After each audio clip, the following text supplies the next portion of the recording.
और मैंने जो संपत्ति कमाया है, जो मैं कहीं भी रहता हूँ, तो बासोपट्टी के 2.5 लाख लोगों का जो दिल ईमान है, उनका जो मेरे प्रति सोच है अच्छा, ये मैं कमाया हुआ, ये कभी कोई न लूटेगा, न कहीं खर्चा हुआ, ये मेरी असली संपत्ति है और मैं इसे बरकरार रखने का काम करूंगा। इसमें न कहीं थकने के काम है, न कहीं रुकने के काम है और न कभी किसी से झुकने की भी काम है। कि आपके साथ उप प्रमुख न रहकर भी अगर आप अविश्वास को विश्वास में बदल दे तो ये अपने आप में अविश्वसनीय है।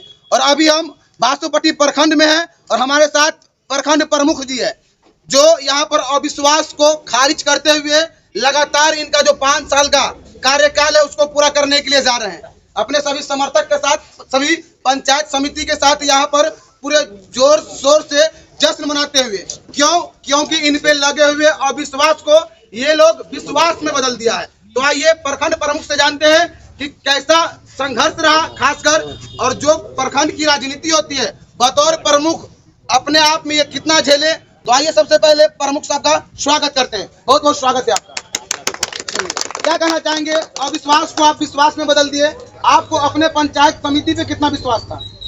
इस संदर्भ में तो सबसे पहले मैं ये कहना चाहूँगा कि जितने भी माननीय बासोपट्टी प्रखंड के पंचायत समिति सदस्य थे जी, उनको अपना आशीर्वाद दे करके और जो चुनने का काम जो बासोपट्टी जनता 15 पंचायत के जो आम आवाम थे, जो मतदाता मालिक थे, उन लोगों ने आशीर्वाद दे करके उनको जिताया और जिस उम्मीद से उन्होंने उन लोगों को जिताया, उस उम्मीद को वो तमाम माननीय पंचायत समिति सदस्य पहले धन्यवाद के पात्र है कि इस अविश्वास को विश्वास में बदलने का काम किया है। मैं कोटि कोटि नमन उन जनता को करता हूं जो ऐसे पंचायत समिति सदस्य को आपने चुन करके भेजा, जो आपके प्रखंड का विश्वास को बरकरार है। आप लगातार 5 साल के लिए आप प्रमुख बन गए, जो अगर मगर किंतु परंतु था, सभी को आज खारिज कर दिया अपने समिति के साथ। प्रखंड में किस तरह का विकास होगा और आपके जो पंचायत समिति है जो आपके फेवर का था या फिर दूसरे पक्ष का, पंचायत में किस तरह का विकास होगा? मेरे लिए बासोपट्टी प्रखंड का 15 पंचायत, 2200 पंचायत समिति सदस्य, 15 मुखिया, 15 सरपंच और जितने 200 वार्ड सदस्य और वार्ड पंच है, जो भी और दोनों जिला परिषद, जो भी त्रिस्तरीय पंचायत के जो जनप्रतिनिधि हैं और तमाम जो ये आज के दिन में, उसे 2011 जनगणना के अनुकूल 1,73,800 यहाँ की आबादी थी, आज के दिन में 2.5 लाख, अबाउट 2.5 लाख है। मैं तमाम लोगों के लिए जैसे पहले से समान रूप से सोचते आया हूँ, क्योंकि चेयर पर बैठने के बाद आज के दिन में मैं पहले प्रमुख था, मैं आज प्रमुख प्रतिनिधि के रूप में हूँ। जब चेयर पर बैठने वाले लोगों को वही काम करना चाहिए कि कोई भी आता है उससे जात, धर्म, गरीबी, अमीरी और भेदभाव नहीं करना चाहिए, उनकी जो समस्या है उनका निदान करना चाहिए। मैं आज तक यही करते आया हूँ और मैं प्रयास करूंगा कि निरंतर ऐसा करते रहूंगा और किसी न विकास में भेदभाव होगा, न कोई सामाजिक काम होगा, न प्रखंड की प्रगति की बात होगी। हर वक्त पूरा तनो मन धन से 100% उसमें देता हूँ, पूरी समर्पण के साथ काम करता रहूंगा। अविश्वास आप पे लगा, प्रमुख आप ही थे और अभी भी आप ही प्रमुख है। प्रमुख अविश्वास हर जगह जीत लेते हैं, साथ में अगर उप प्रमुख हो तो, लेकिन आपके साथ उप प्रमुख दूर दूर तक नजर नहीं आए। राजनीतिक गलियारों में जो चर्चाएं हो रही थी सेम आज देखने को मिला, अगर मगर किंतु परंतु प्रमुख और उप प्रमुख में कहाँ रह गया? प्रमुख और उप प्रमुख की बात है, अपना अपना लोगों की समझ है। वैसे पिछले जब हम लोगों ने पहली बार चुनाव लड़ा था 2021 में, उस समय में जो आज के दिन में वर्तमान उप प्रमुख है हम लोगों के साथ थे। अब उनका अपना निजी समझ है, उनका भी अपना कुछ सोच होगा, उनकी जिज्ञासा होगी, उनकी लालसा होगी। हो सकता है शायद उस चीज को मैं नहीं पूरा कर पाया हूँ, ऐसा हो सकता है। वो उनकी अपनी समझ है, उनके लिए भी, उनको विरोध करने के लिए भी धन्यवाद और जब सपोर्ट किया था उनके लिए भी उनको मैं दिल से धन्यवाद। सुनने में आ रहा था कि बासोपट्टी प्रखंड में टक्कर का मामला है, 12-9, 12-10 ऐसे कुछ देखने को मिल रहा था कि आपको भी?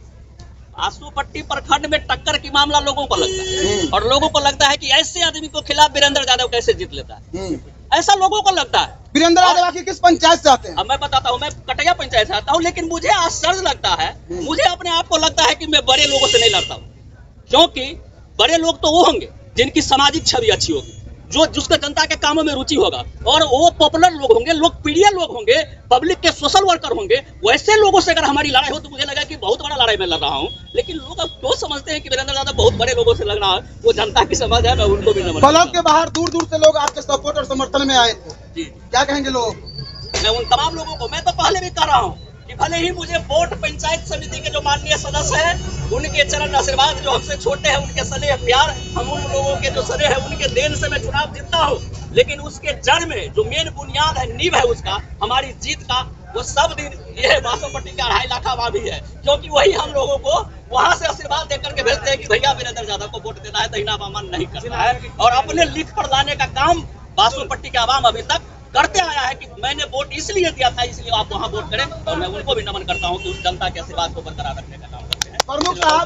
प्रमुख साहब आपको नहीं लगता कि प्रमुख बनने के लिए काफी उठा पटक करना पड़ता है? वो तो बहुत कुछ राजनीतिक बात है। और वैसे जब चुनाव की बात आती है तो बहुत सारा चुनाव हम लोग, क्योंकि बहुत सारे चुनाव हम लोग लड़ते हैं, पंचायत में, प्रखंड में लड़ते हैं, और बहुत सारा चुनाव है जैसे विधायक, एमएलए, एमपी सबका चुनाव होता है, तो उसमें हम लोग सहयोगी के रूप में भी रहते हैं। पिछले समय में हमने भी विधायक का चुनाव लड़ा। बहुत सारा चुनाव जो देखता हूँ उसमें मुझे लगता है कि प्रखंड प्रमुख का चुनाव अगर तुलना करे तो ये क्रिटिकल है, थोड़ा टफ। भविष्य में संघर्ष लगातार जारी रहेगा या आप भी थक जाएंगे? नहीं, मैं तो थकने वाला नहीं, बिल्कुल थकने वाला नहीं हूँ, क्योंकि मैं जिस राह पर चल पड़ा हूँ। तो ये प्रखंड प्रमुख होना, लोग कहते हैं कि प्रमुख साहब जब बनते हैं तो और आर्थिक रूप से कमजोरी हो जाती है। और मैं 2006 से लगातार पंचायत चुनाव में चौथी बार विजयी हुआ हूँ। और लोग कहते हैं कि कमजोर हो जाते हैं, एक बार जीतने के बाद लोग अमीर बन जाते हैं। तो इनके पास कुछ नहीं है। और मैं समझता हूँ जो लोग अगर पैसा कमा करके जनता से झूठ घूस ले करके अगर तरक्की करने की बात करते हैं तो वो नास्तिक चीज है, वो कभी न कभी नाश हो जाएगा। और मैंने जो संपत्ति कमाया है, जो मैं कहीं भी रहता हूँ, तो बासोपट्टी के 2.5 लाख लोगों का जो दिल ईमान है, उनका जो मेरे प्रति सोच है अच्छा, ये मैं कमाया हुआ, ये कभी कोई ने लूटेगा, न कहीं खर्चा हुआ। ये मेरी असली संपत्ति है और मैं इसे बरकरार रखने का काम करूंगा। इसमें न कहीं थकने के काम है, न कहीं रुकने के काम है, और न कभी किसी से झुकने के भी काम है। आखिरी सवाल, सदन में विपक्षी खेमे से कितने पंचायत समिति गए थे आपके विरुद्ध?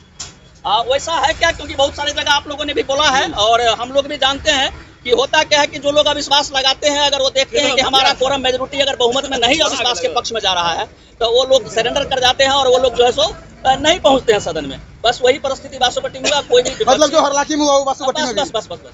कितना खुश है आप लोग फिर से प्रमुख बने हैं? हम लोग बहुत काफी खुश हैं, बहुत खुश है, बहुत खुश है। अरे बहुत नहीं होना चाहिए। अपने आप में विश्वास था कि अविश्वास को विश्वास में बदल देंगे? जी बिल्कुल। हाँ, वीरेंद्र यादव भी एक शख्स है जो इतिहास लिखने का बासोपट्टी में काम किया है और जनमानस की जीत हुई है। ये वीरेंद्र यादव का जीत नहीं है। कितना उन्नति होगा बासोपट्टी प्रखंड का? उन्नति में थे, उन्नति में है, उन्नति में रहे। बाबा कितना खुश है आप फिर से प्रमुख बने, अविश्वास को खत्म कर दिए हैं? खुश है ना? कितना खुश है आप लोग? तो आप देख सकते हैं यहाँ पर वीरेंद्र यादव के सभी समर्थक हैं और इर्द गिर्द में, और वीरेंद्र यादव जी का साफ साफ कहना है कि सदन में विपक्षी खेमा से एक भी पंचायत समिति मौजूद नहीं थे। और लगातार अविश्वास को मैं विश्वास में बदला हूँ और लोगों को विश्वास दिलाता हूँ कि बासोपट्टी प्रखंड का दिशा एक अलग विकास की तरफ जाएगा। और जो विश्वास पंचायत समिति हम पे जताए हैं, कहीं न कहीं उनके विश्वास पे खड़े होकर हम क्षेत्र की उन्नति, पंचायत की उन्नति, बासोपट्टी प्रखंड की उन्नति मैं जरूर करूंगा। तो आप देख रहे थे खास एपिसोड वीरेंद्र यादव जो बासोपट्टी के प्रमुख थे और आगे भी 5 साल का टर्म, 5 साल का कार्यकाल पूरा करने के लिए अपने सभी समर्थक के साथ तैयार है।